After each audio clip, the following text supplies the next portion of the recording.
আত্মসম্মানের ব্যাপার আছে নাকি? আল্লাহর নবী বললেন, ও নারীরা তোমরা স্বামীকে ভালোবাসা দেবে, স্বামীকে মহব্বত করবে, স্বামীর সঙ্গে সুন্দর ব্যবহার করবে, স্বামীকে কোন রকম কোন গালিগালাজ করবে না। ঘটনা শোনেন, আল্লাহর নবী একদিন পাহাড়ি এলাকায় দাঁড়িয়ে আছেন, একটা উট এসে নবীজির পায়ে সিজদা দিয়ে চুমো দিয়ে ধন্য হয়ে গেল। সাহাবারা বললেন, ইয়া রাসূলুল্লাহ, আপনি একটাবার হুকুম দিন, আপনার পায়ে চুমো দিয়ে আমরা সিজদা দিয়ে ধন্য হয়ে যাই। রাসূল বলল, না, মানুষ মানুষকে সিজদা করা যাবে না। মানুষ মানুষকে সিজদা করা যদি জায়েজ হতো, আমি বিশ্বের মেয়েদেরকে বলতাম, ও মেয়েরা, তোমরা তোমাদের স্বামীর পায়ের তলে তোমরা সিজদা করো। কিন্তু মানুষ মানুষকে সিজদা করা যাবে না। কিন্তু আমার মা খালা বোনেরা, আমি তোমাদেরকে বলছি, স্বামী তোমার মহব্বতের জিনিস, স্বামী তোমার আদরের জিনিস। খবরদার স্বামীর সঙ্গে খারাপ ব্যবহার করবা না, স্বামীকে গালি দেবা না, স্বামীর সঙ্গে জুলুম করবা না, স্বামীর সঙ্গে অত্যাচার করবা না, স্বামীর সঙ্গে জিদ করবা না। 2 নম্বর, অমরপুরের পুরুষরা বলছেন, ভালো করে মেয়েদেরকে বলেন, কাল থেকে যেন আমাদের খিদমত শুরু হয়ে যায় নাকি? মেয়েদের লেগে কে বলবে, পুরুষদের লেগে কে বলবে? আল্লাহর নবী বলছেন, মেয়েদেরকে তোমরা গালি দিও না, মেয়েদেরকে তোমরা মেরো না। অনেক পুরুষ আছে বেলা 12টা 1টা 3টে পর্যন্ত বাগানে বলে হরতন্ডা মাররে, গোলামডা তোলরে, রুইতন্ডা ঝাড়রে, টেকাডা ফেলরে, এই যে তাস খেলা। আপনাদেরকে নাই? বাড়িতে এসে বেলা 12টার সময় বলছে ভাদে রে, আর না হলে উজম পচ্ছম ঝাড়রে। এরকম আছে না নাই? আল্লাহর নবী বললেন, যেমন ওরকম নারীকে আল্লাহ জাহান্নামে দেবে, আল্লাহ রাসূল বলেছেন ওরকম পুরুষকে জাহান্নামে যেতে হবে। কোরআন খুললে পাবেন, হুন্না লিবাসুল লাকুম ওয়া আনতুম লিবাসুল লাহুন্না। তোমার বিবি তোমার জন্য পোশাক স্বরূপ, স্বামী বিবির জন্য পোশাক স্বরূপ। আজকে স্বামী স্ত্রীর মধ্যে ভালোবাসা আমাদের নাই। এ বাবা, লড়াই ঝামেলা ঝঞ্ঝাট ফাইট লেগে আছে না নাই? একটাই কারণ, আল্লাহ তার রাসূলের বিধান আমাদের ভিতরে নাই।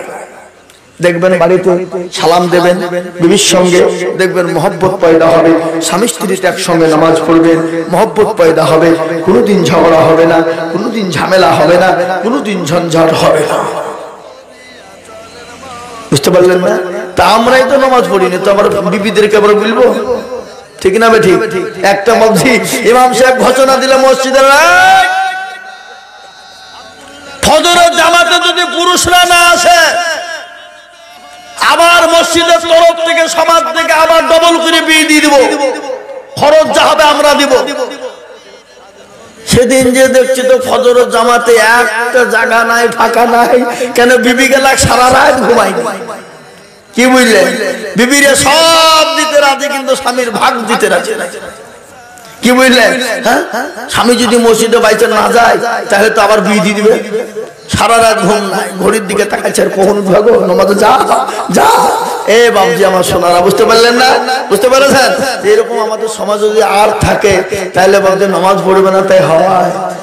নামাজ পড়বে না, এটা কি করে হয়? আল্লাহর নিয়ামত ভোগ করছেন আপনি, আল্লাহর জমিনে চলছেন আপনি, আল্লাহর দুনিয়ায় চলছেন আপনি। ইউসাব্বিহু লিল্লাহি মা ফিস সামাওয়াতি ওয়া মা ফিল আরদ। যিনি আসমান এবং জমিনের মালিক, কুল কায়নাতের মালিক, সে আল্লাহর আমরা দুনিয়াতে আমরা বাস করছি, আর আমরা নামাজ পড়বো না। আল্লাহর সঙ্গে গাদ্দারি করা হচ্ছে না, নিমখারামি করা হচ্ছে না, আল্লাহর সঙ্গে বাটপারি চিটারি হচ্ছে না। ভাই, যেই হন যেমনই হন, আপনি যাই করুন, নামাজটা পড়ুন, দেখবেন নামাজ পড়তে পড়তে ঠিক হয়ে যাবে। তাই আমার মা বোনেরা, 2 নম্বর স্বামীর খিদমত করবে। 3 নম্বরে কি করবে? পর্দা করবে। পর্দা করবে। ইসলাম এত পরিষ্কার পরিচ্ছন্ন, ইসলামের ভিতরে দল পার্টি মেজরিটি মাইনরিটি নেই। ইসলাম পরিষ্কার পরিচ্ছন্ন। একজন কাফের, একজন মুসলমান, একজন হিন্দু, এক মুসলমান বন্ধ হয় না? হয় না? বলুন, হয় না? হিন্দু মুসলমান রাস্তা দিয়ে যেতে যেতে যেতে যেতে হিন্দু ছেলেটা মুসলমানকে বলছে, এই তো ধর্মটা সব ভালো রে, একটা জিনিস খারাপ। কি? কোনটা ভালো আর কোনটা খারাপ বল?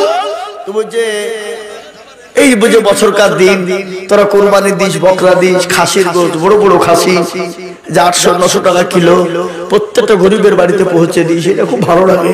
আর আমাদের ভিতরে অনেক গরিবরা হিন্দুরা আছে যারা জীবনও 500 গরু ছাগলের গোশত কিনে খেতে পারে না। বাস্তব কথা এটা, জীবনও পারে না। এইটা তোদের ধর্মে ভালো, কিন্তু একটা জিনিস তোদের ধর্মে খুব খারাপ। বলে কি খারাপ দেখে তো?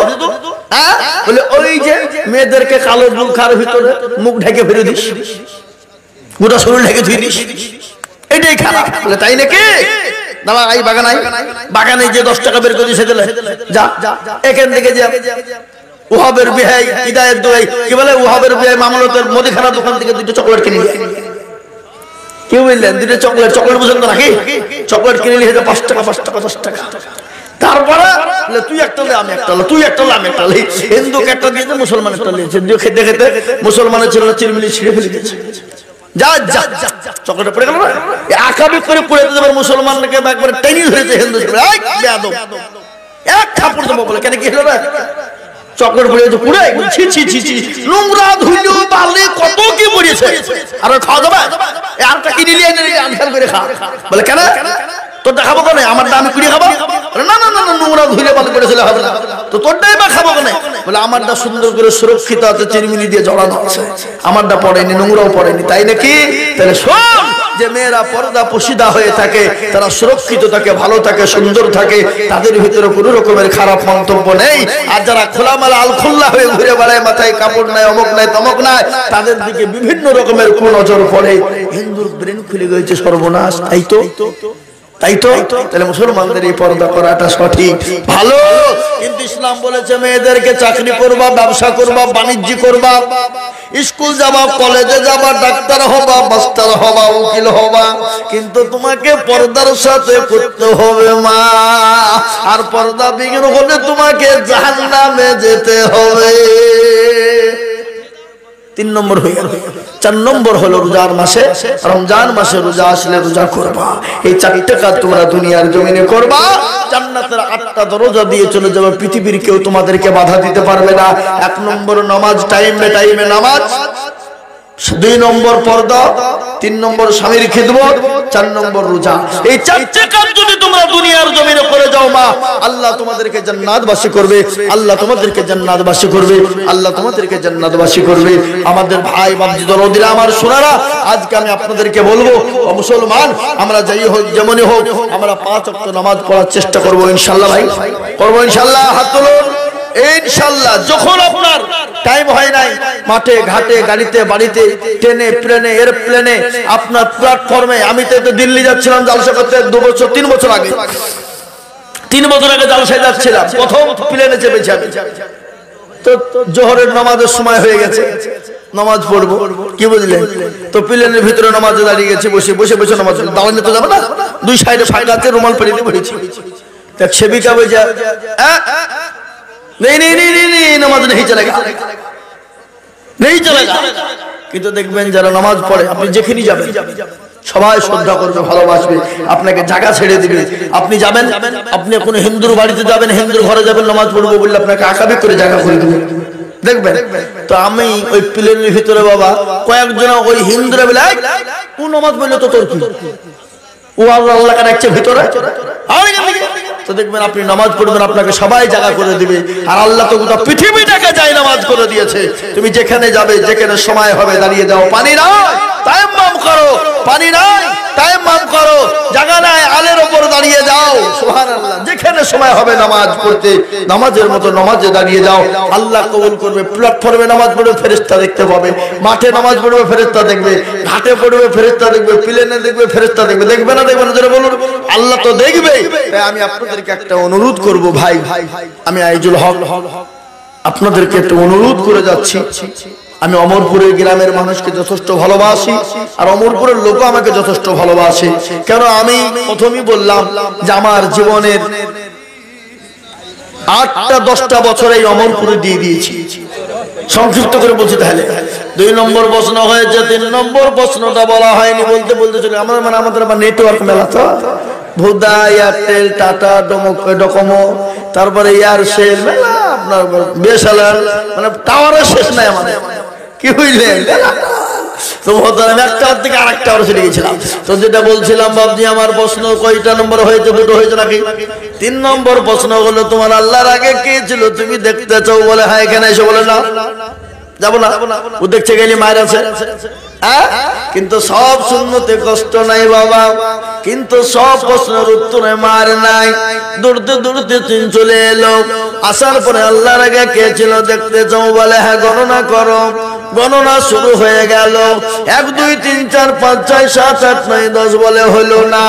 আবার গোড়া থেকে গণ 1 2 3 4 5 6 7 8 9 10 বলে হলো না। আবার গণনা গোড়া থেকে করো। যুবক জবানি গণনা করে তুমি বলে হলো না। তুমি আবার গণনার মধ্যে ভুল তুমি কোথায় পেলে বলো? বলে যখনই তোমাকে গুনতে বলি 1 থেকে শুরু করো, কিন্তু 1-এর আগে কি ছিল সেটা তো তুমি বলো না। বলে 1-এর আগে কিছু ছিল না, কিছু থাকতে পারে না। বলে তাই যদি হয় তাহলে শুনে নাও, আমার আল্লাহর আগে কে ছিল না, কেউ থাকতে পারে না। সুবহানাল্লাহ। 3 নম্বর প্রশ্ন হয়ে গেল। মুসলমানরা বলে নারাই তাকবীর আল্লাহু আকবারের ধ্বনি দিয়ে দিল। সমস্ত খ্রিস্টানরা তত্তর করে কাঁপতে শুরু হয়ে গেল। তার ছোট্ট একটা প্রমাণ, কয়েক বছর হলো, 1 বছর 1.5 বছর 2 বছর হলো, কর্ণাটকের মাটিতে একজন জননী, একজন মা, আপনার আমার ঘরের মেয়ে, যে মেয়েটা আপনার যাচ্ছিল কলেজে, কিছু বোকাটা খ্রিস্টান হিন্দুদের ছেলেরা ওকে গোল করে ঘিরিয়ে নিয়ে বলে বল জয় শ্রীরাম, বল জয় শ্রীরাম। কিন্তু একাই বললো নারাই তাকবীর আল্লাহু আকবার। আল্লাহ ছাড়া কাউকে চিনি না, আল্লাহ ছাড়া কারো কাছে মাথা নত করি না। বলেছে না? বলে নিজের বলুন, বলে নাই? সে মেয়েটার নাম কি? হ্যাঁ, এই তোমাকে বলতে বলেছি? তুমি তো আমার ইউটিউবের লোক, তোমার তো মুখ তো থাকবে। এখানে বলেছে, ও বলেছে বারবার মুস্কা, না আমাদের মনে থাকবে, কিন্তু বীরভূমের কাঁচা বাদাম আলার কথা খুব মনে থাকবে নাকি? কাঁচা বাদাম বীরভূমে, ভূগোল কি ভুবন না ভূগোল? হ্যাঁ, সুবহানাল্লাহ। কি বাদাম, কি ভাইরাল! মুসলমান কত পাগলা, বাংলাদেশ থেকে হেঁটে এখানে ভাইরাল হয়েছে। ছি ছি ছি। মুসলমানেরা 3 নম্বর প্রশ্ন হয়ে গেল। খ্রিস্টানদের মুখ তখন ছোট হয়ে গেল। বলো সর্বনাশ, আমাদেরকে তোমার অনুযায়ী মুসলমান হতে হবে। 3 নম্বর হয়ে গেল। 4 নম্বর প্রশ্ন হলো তোমার নবী আল্লাহ দরবারে কোন দরজা দিয়ে ঢুকেছিল বলো? বলে দেখতে চাও? বলে হ্যাঁ। এখানে এসো। আসার সঙ্গে সঙ্গে 13 বছর 6 মাসের কিশোর পুকুর থেকে একটা মুরগির ডিম বের করলেন। ডিম বের করে বলল মুরগিটা কানের কাছে নাও। বলে মুরগির ডিমের ভিতরে কোনো শব্দ শুনতে পাও? বলে হ্যাঁ। বলে কিসের শব্দ? বলে মুরগির বাচ্চার শব্দ। বলে মুরগির বাচ্চা আছে?